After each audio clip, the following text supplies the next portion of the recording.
آج ہم ایک بہت ہی آپ کہہ سکتے ہیں اہم موضوع پر بات کرنے والے ہیں۔ قائد اعظم محمد علی جناح کے وہ خطبات اور بیانات جو پاکستان بننے کے فوراً بعد یعنی 1947 سے 48 کے دوران انہوں نے پہلے گورنر جنرل کی حیثیت سے دیے۔ یہ وہ پہلا نازک ترین سال تھا جب ایک نئی ریاست بالکل دنیا کے نقشے پہ آ رہی تھی۔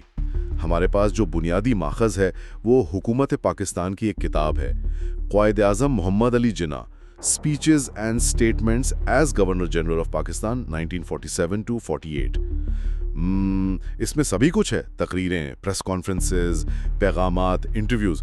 تو ہمارا مقصد یہ ہے کہ اس کتاب میں سے اہم باتیں نکالیں، سمجھنے کی کوشش کریں کہ قائد کا ویژن کیا تھا، فوراً کیا چیلنجز سامنے آئے اور انہوں نے ان پر کیا کہا، کیا رد عمل دیا۔ تو چلیں اس میں ذرا گہرائی میں جاتے ہیں۔ تو سب سے پہلے ظاہر ہے پاکستان کا ویژن اور وہ بنیادی اصول جو قائد کے ذہن میں تھے۔ ان کی وہ مشہور تقریر 11 اگست 1947 کی پاکستان کی پہلی دستور ساز اسمبلی سے، اس کا حوالہ تو بہت آتا ہے۔ اس میں کیا خاص باتیں تھیں ریاست کے بارے میں؟ جی، یہ تقریر تو واقعی ایک بنیاد ہے۔ اس میں قائد نے بالکل واضح کیا کہ نئی ریاست کے بنیادی فرائض کیا ہوں گے۔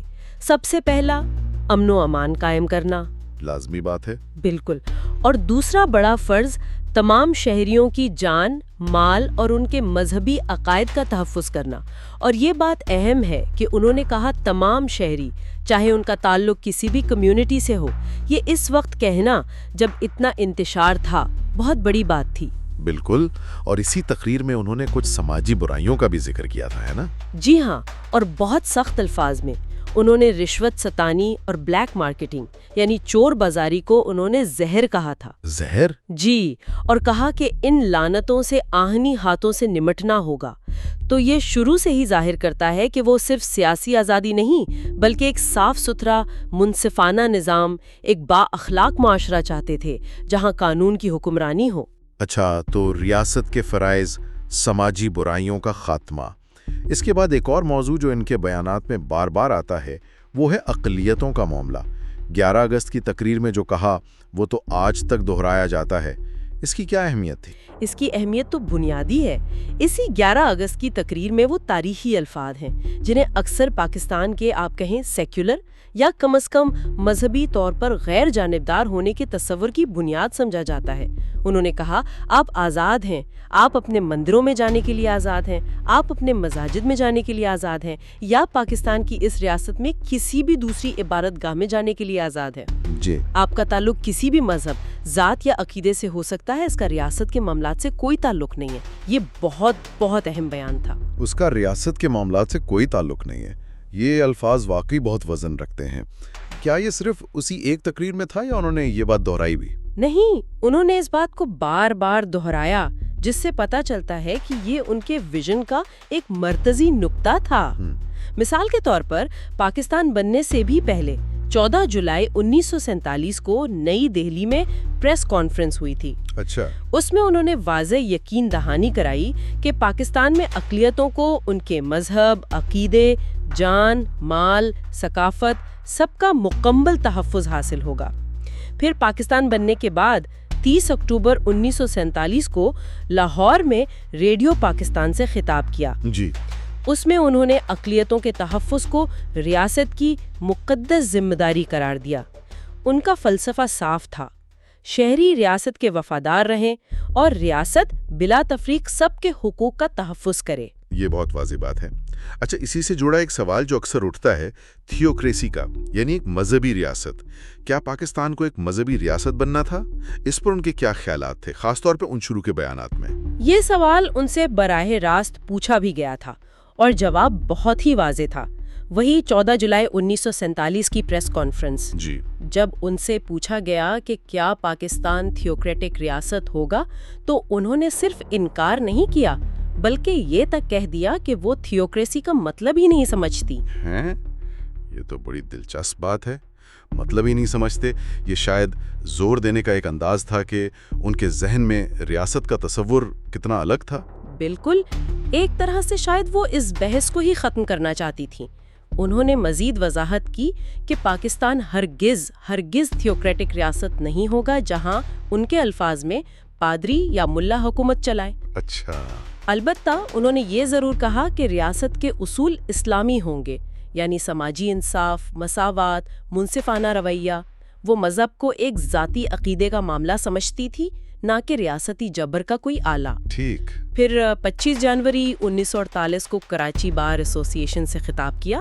وہاں بھی یہی بات دہرائی کہ اسلام تو مساوات، انصاف اور رواداری سکھاتا ہے، اور پاکستان کا آئین انہی جمہوری بنیادوں پر بنے گا جس میں اسلامی اصولوں سے رہنمائی لی جائے گی۔ فرق واضح تھا، اسلامی اصولوں پر مبنی جمہوری ریاست، نہ کہ مذہبی پیشواؤں کی حکومت۔ تو خلاصہ یہ کہ ویژن تھا ایک ایسی ریاست کا جہاں برابری ہو، انصاف ہو، اقلیتوں کو پورا تحفظ، اور ریاست مذہب کی بنیاد پر فرق نہ کرے۔ یہ تو ہوئی ویژن کی بات۔ اب آتے ہیں ذرا حقیقت کی طرف۔ پاکستان بنتے ہی شدید مشکلات تھیں۔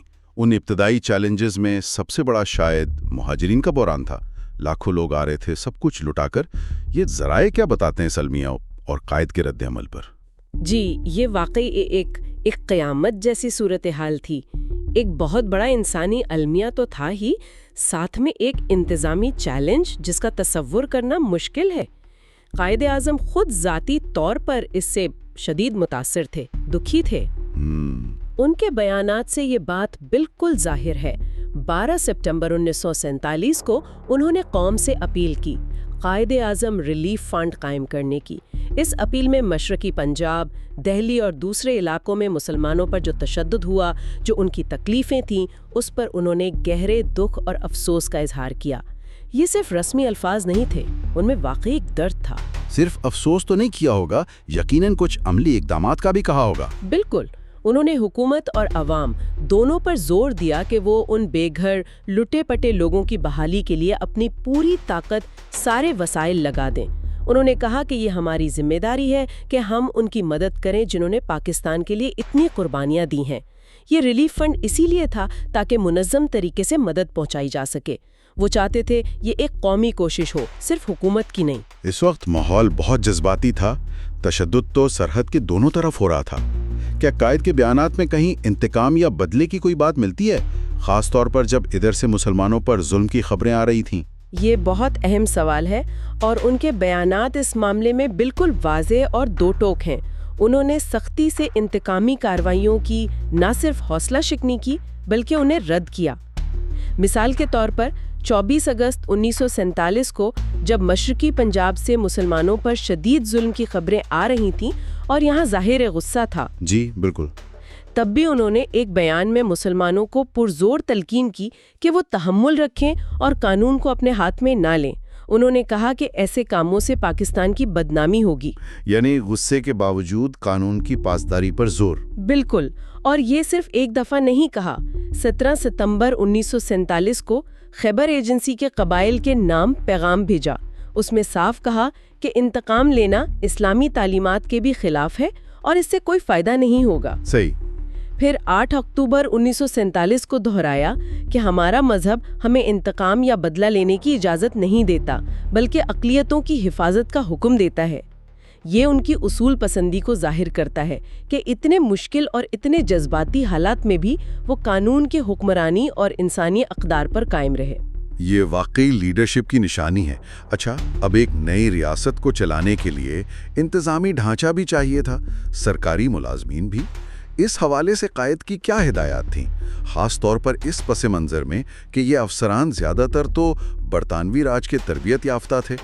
جی، انہوں نے سرکاری افسران کے کردار اور ان کی جو نئی ذمہ داریاں تھیں ان پر بہت زور دیا۔ 11 اکتوبر 1947 کو کراچی میں سول، نیول، ملٹری، ایئر فورس سب افسران سے خطاب کیا۔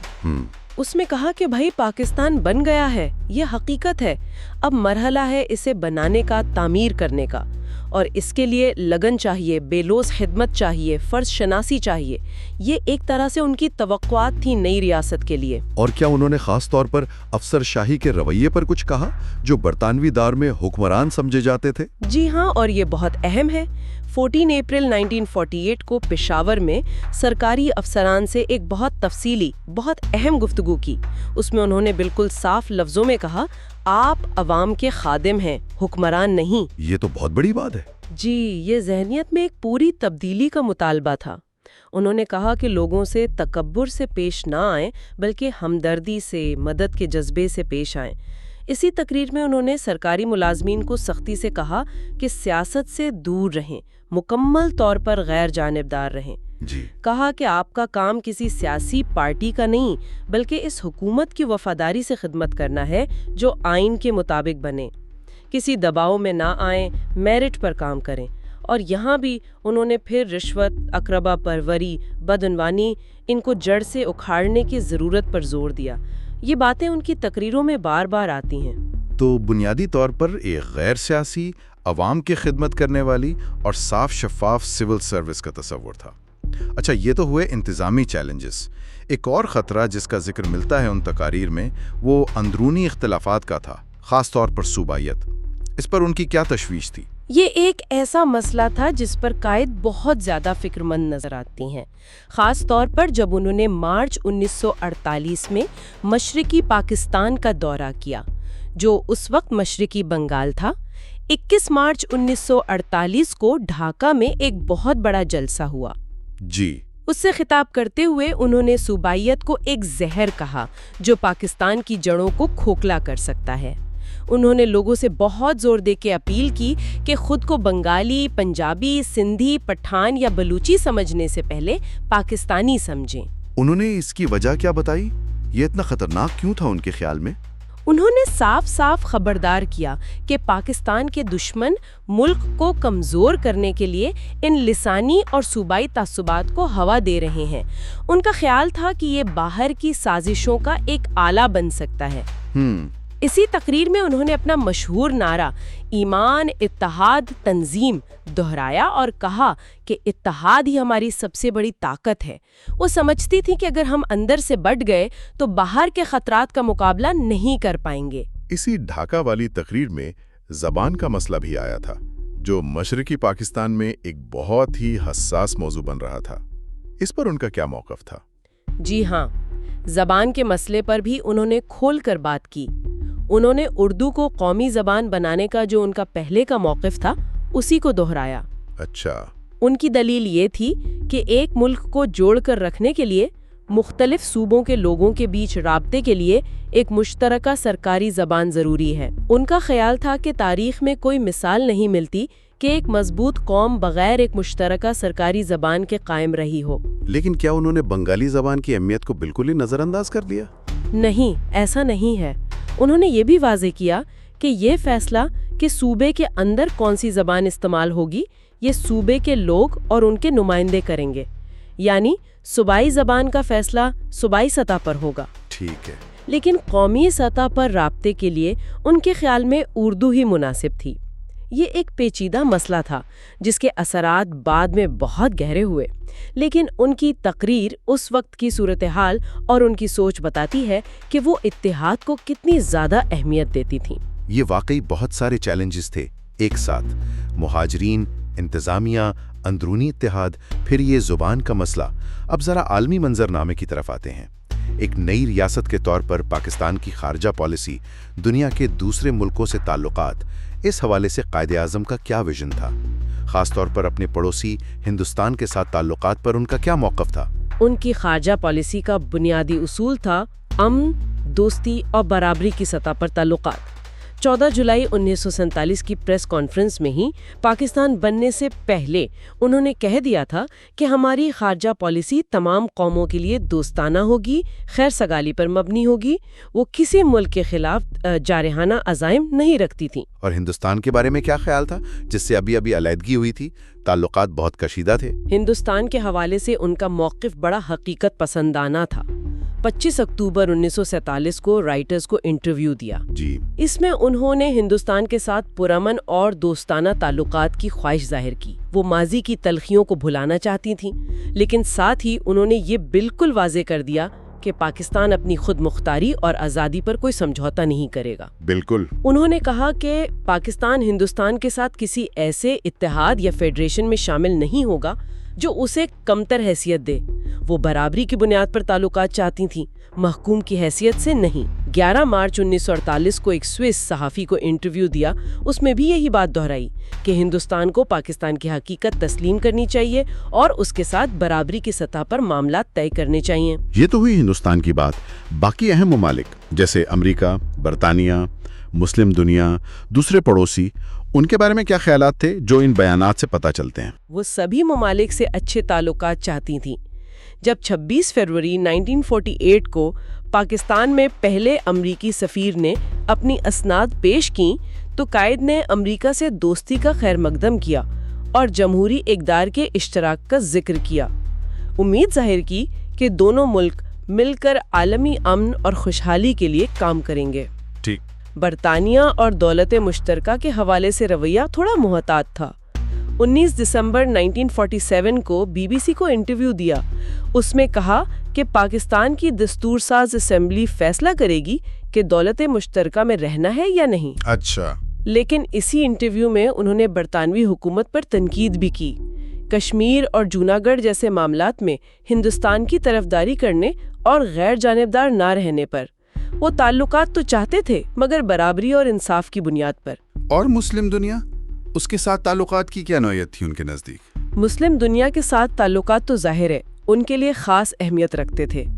4 مارچ 1948 کو جب ترکی کے سفیر نے اسناد پیش کیں تو انہوں نے ترکی کے ساتھ گہرے تاریخی، ثقافتی، روحانی تعلقات کا بڑے پرجوش انداز میں ذکر کیا۔ جی۔ اسی طرح فلسطین کا مسئلہ ان کے دل کے بہت قریب تھا۔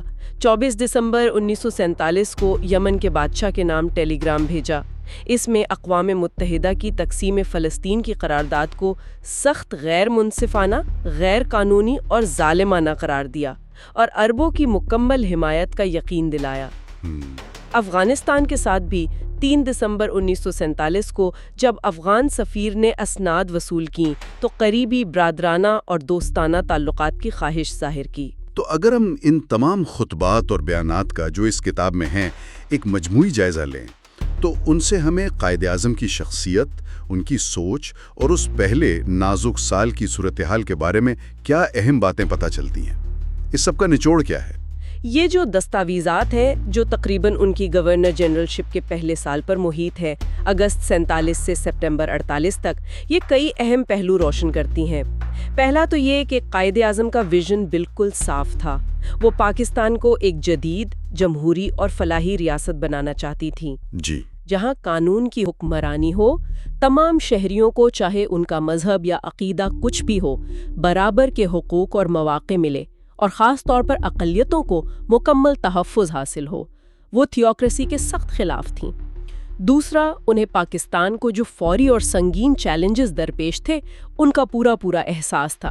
مہاجرین کی آباد کاری کا وہ پہاڑ جیسا مسئلہ، تقسیم کا خون خرابہ، اندرونی انتشار کے خطرے، ایک نئی ریاست کا انتظامی ڈھانچہ کھڑا کرنا، کمزور معیشت کو سنبھالنا، صوبائی اور لسانی تعصبات، یہ سب مسائل ان کے سامنے تھے۔ بالکل۔ تیسرا، ان چیلنجز سے نمٹنے کے لیے ان کے بیانات اور خطبات میں ہمیں ایک اصول پسندی بھی نظر آتی ہے، عملیت پسندی بھی، اور ایک غیر متزلزل عزم بھی۔ وہ ایک طرف عوام میں امید جگاتی تھیں، حوصلہ دیتی تھیں، انہیں متحد رہنے، سخت محنت کرنے، قانون کی پاسداری کی تلقین کرتی تھیں، تو دوسری طرف وہ سرکاری اہلکاروں کو ان کی ذمہ داریوں کا احساس دلاتی تھی، انہیں کرپشن سے، اقربا پروری سے باز رہنے کی تاکید کرتی تھیں۔ عالمی سطح پر وہ پاکستان کا مقدمہ پیش کرتی تھیں اور تمام ممالک سے دوستانہ مگر باوقار تعلقات چاہتی تھیں۔ ان سب کوششوں کے پیچھے ایک ہی خواب تھا، ایک مضبوط، متحد، ترقی پسند اور خود مختار پاکستان۔ واقعی یہ صرف تاریخی دستاویزات نہیں ہیں بلکہ ایک نئی قوم کے بانی کے بنیادی نظریات، ان کی اولین ترجیحات اور اس طوفانی دور میں ان کے رد عمل کو سمجھنے کا ایک انمول ذریعہ ہیں۔ ان سے پتہ چلتا ہے کہ وہ بنیادیں کیا تھیں جن پر وہ پاکستان کی عمارت کھڑی کرنا چاہتے تھے۔ بالکل، اور شاید یہی وجہ ہے کہ یہ باتیں آج بھی اتنی اہم اور متعلقہ محسوس ہوتی ہیں۔ یہ ایک اہم نکتہ ہے۔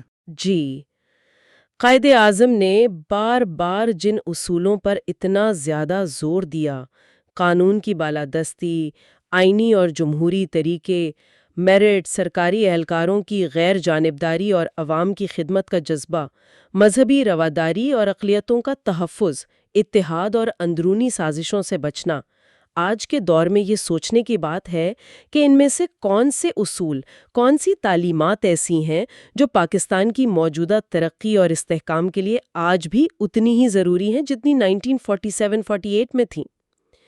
یہ ایک سوال ہے جو ان تاریخی بیانات کو پڑھتے ہوئے ذہن میں ضرور آتا ہے۔